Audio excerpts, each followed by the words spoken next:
আমি বলতে পারি এবার গরু তৃণমূলের মুখে লাত মারবে, যেখানে সেখানে না করে দিয়েছে।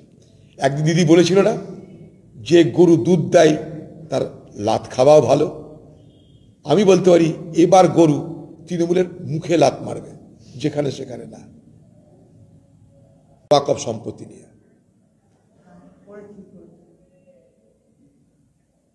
পশ্চিমবঙ্গের মুখ্যমন্ত্রী মিথ্যা কথা বলেছেন এই সভায়। ওয়াকফ বাতিল করার জন্য সরকার কখনো সুপ্রিম কোর্টে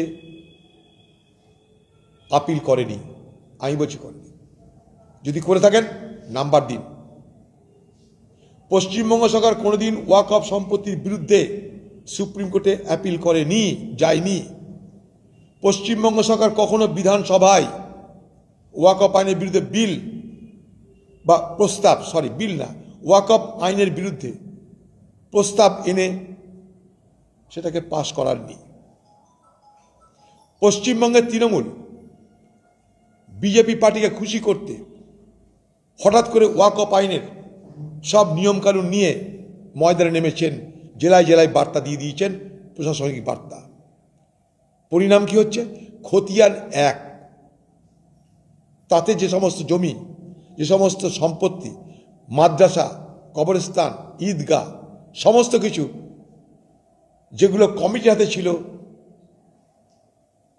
যেগুলো কর্তৃপক্ষের হাতে ছিল, সেগুলো সব সরকারি সম্পত্তিতে রূপান্তরিত করছেন এই বাংলার মুখ্যমন্ত্রী। অর্থাৎ মুসলমান সমাজের যে ধর্মীয় অধিকার, যে সাংস্কৃতিক অধিকার মসজিদ, ঈদগাহ, দরগার উপর আছে বা ছিল এতদিন, সেগুলোকে পশ্চিমবঙ্গের তৃণমূল সরকার কেড়ে নিয়ে সরকারি সম্পত্তিতে রূপান্তরিত করছে।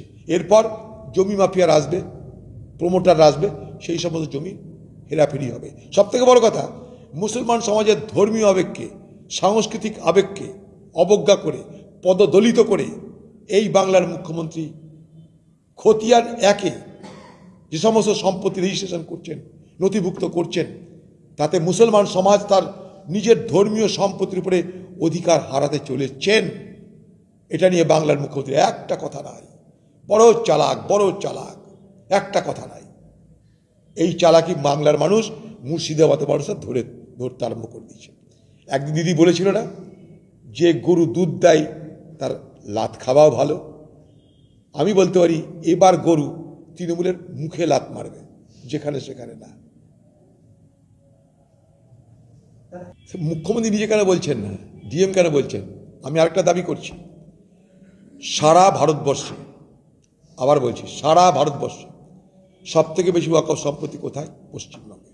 সংখ্যা 1,48,253। কপেকার হিসাব, সাচার কমিটির রিপোর্টের হিসাব, সাল 2006-7, আজ 2025। এখন পর্যন্ত আরও কত ওয়াকফ প্রপার্টি অ্যাড হয়েছে আমরা জানি না।